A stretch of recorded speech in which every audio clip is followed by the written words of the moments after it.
எல்லாத்துக்கும் good morning. அம்மா, நான் இப்போ தான் முழிச்சோடனே எந்திரிச்சு பேசுறதுக்கு இதாக இருக்குது. ஆனால் நான் நேற்று நைட்டே இப்போ என்ன நடந்துச்சுன்னா, நான் நேற்று நைட்டே முடிவெடுத்துட்டேன். நம்ம இப்படியே இருந்து சோம்பேறியாக இருந்தோன்னா வீடியோ எடுக்க முடியாது, எதுவுமே பண்ண முடியாது.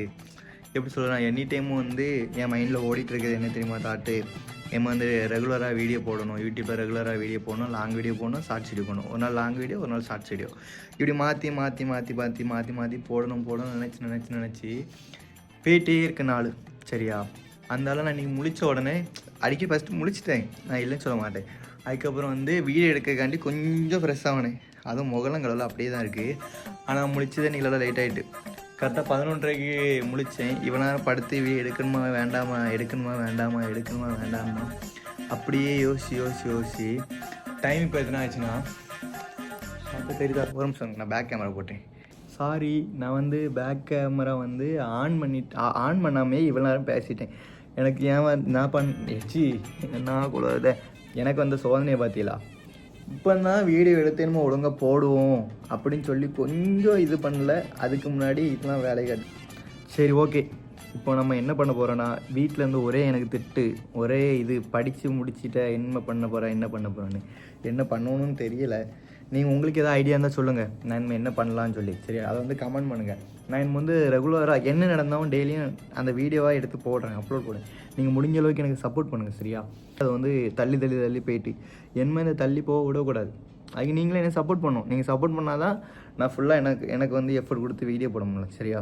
அதனால் நீங்கள் முடிஞ்ச அளவுக்கு உங்கள் சப்போர்ட்டை தாங்க, நான் முடிஞ்ச அளவுக்கு எஃபர்ட் போடிங்க, சரியா? சரி, இன்றைக்கி நான் என்னென்ன பண்ண போகிறேன் ப்ரெஸ் பண்ணுவோம். ஃபஸ்ட்டு எல்லாத்தையும் உங்களுக்கு காமிக்கிறேன், என்னென்ன பண்ணி டெய்லியும் என்ன பண்ணணும்னு நான் உங்களுக்கு காமிக்கிறேன், ஓகேவா? அம்மா, ஃபஸ்ட்டு எங்கள் அம்மா என்ன பண்ணியான்னு ஸ்டேஜ் ஆஃப் பண்ணிடுமா, கும்பிட்டு உண்டு ஆனால் உடஞ்சி, அதனால் இதுலேயே பட்டனை வச்சு அனுப்பிக்க வேண்டியதான். இது டிவி எங்கள் வீட்டில் பெரிய டிவி வேறு ஒன்று இருந்துச்சு, அதுக்கு பேக் கேமரா ரிட்டர்ன் சொல்கிறேன். அதுக்கப்புறம் எங்கள் அம்மா இருந்தாங்க, அந்த பேக் கேமரா போட்டேன். அந்தால நான் பேசலாம்னு பார்த்தேன், அந்தால யாரும் கன்னடா நான் பாட்டு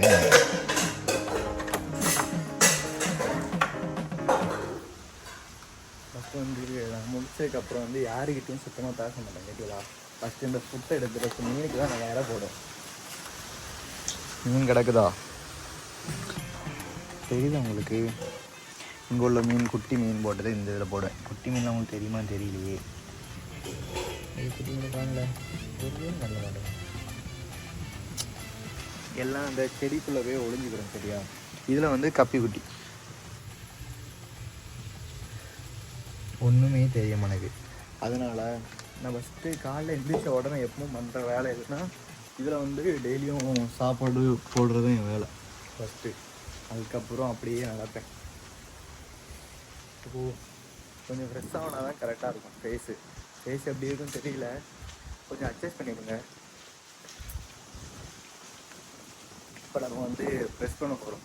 எப்போவுமே என் ப்ரெஸ் எங்கே இருக்குன்னா, இங்கே தான் இருக்கும், இந்த இடத்துல. ஐயோ, அது சூதுடைக்க வேண்டி வச்சுருக்கேன், ஓகேவா?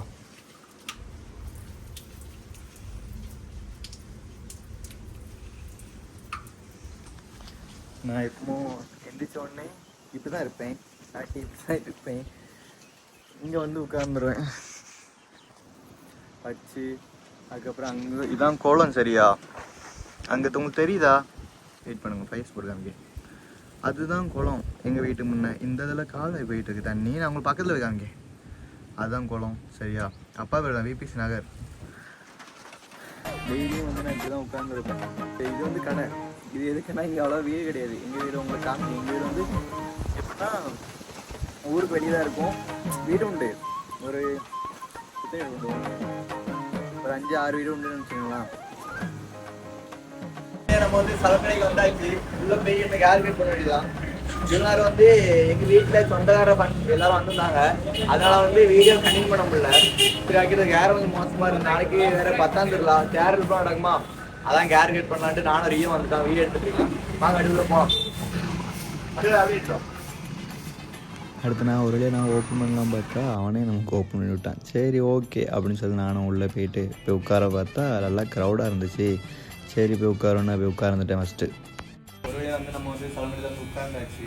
அங்கே ஃபுல்லாக கஸ்டமர் இருக்காங்க. ஃபுல்லாக கஸ்டமர் வெட்டினதுக்கப்புறம் அடுத்து நமக்கு வெட்டலாம். சரியா பாருங்கள், வெயிட் பண்ணி. அதுக்கப்புறம் ஏன் நம்ம சும்மா இருக்கணும்னு சொல்லி சும்மா இருந்து பார்த்துட்டு இருந்தேன், போஸ் கொடுத்துட்டு இருந்தேன். ஒரு வேளையாக வந்து முடிவெட்ட வந்து உட்கார்ந்தாச்சு. இப்போ வந்து நீங்கள் வந்து முடிவெட்டு பாருங்கள். சரியா எப்படி இருக்குன்னு பார்த்து சொல்லுங்கள். கட் பண்ணுறது இந்த பாய் தான். இதர் பாய் நம்ம ஹேர் கட்.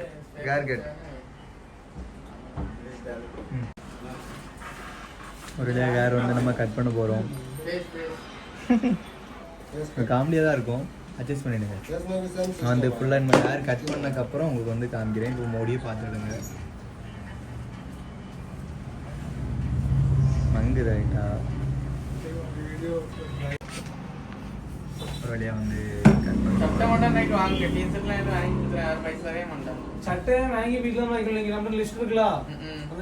ஒரு வழியாக ஹேர் கட் பண்ணி முடிச்சாச்சு. பார்த்தா உங்களுக்கே தெரியும். பார்க்க எப்படி இருக்குன்னு பார்த்து சொல்லுங்கள், கமெண்ட் பண்ணுங்கள். நம்ம கோயில் தான் போனோம். இன்னைக்குள்ள லாக் வந்து நம்ம வந்து எங்கள் ஊரில் வந்து பிள்ளைகோயில் திருவிழா வந்து 9வது திருவிழா. சரியா நம்ம இப்போ வந்து அங்கே தான் ரெடியாகி கிளம்ப போகிறோம். ஒயிட் கலர் சட்டை இட்டேன். அயன் பாக்ஸ் வந்து அங்கே வந்து ஒர்க் ஆகலை. இங்கே வந்து அத்தை அங்கே இருந்து அயன் பண்ணிகிட்டு இருக்காங்க. நம்மளுக்கு அயன் பண்ண வராது, அவங்க அயன் பண்ணிகிட்டு இருக்காங்க. நம்ம என்ன வந்து அவங்க அயன் பண்ணி தந்த உடனே போட்டுட்டு கோயில் கிளம்ப வேண்டியதான். அங்கே போக எல்லாமே காட்டு நடக்குது, எல்லாமே நீங்கள் பார்ப்பிய.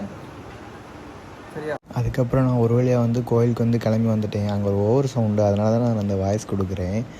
வாங்க நம்ம வந்து கோயிலுக்குள்ளே போகலாம். ஒரு வழியாக வந்துட்டேன். அதுக்கப்புறம் வந்து கச்சேரி, அதனால் கச்சேரி பார்த்துட்டு இருந்தேன். பார்த்தா அவங்களுக்கே தெரியும் க்ரௌடு இருக்குன்னு பாருங்கள். நான் இப்போ வந்து சுற்றி காமிக்கிறேன், பார்த்தீங்களா. அதுக்கப்புறம் எங்கள் அத்தானும் வந்து வைப் பண்ண ஆரம்பிச்சிட்டாங்க. நான் உடனே அதையும் பார்த்துட்டு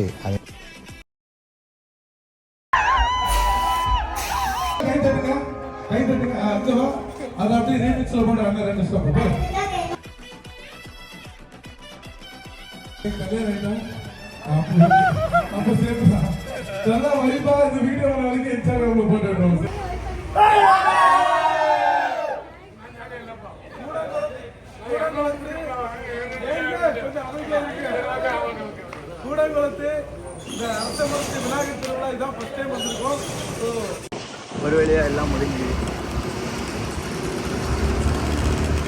டைம் எத்தனை பார்த்தீங்கன்னா டைம் வந்து 2 மணி ஆகிட்டு.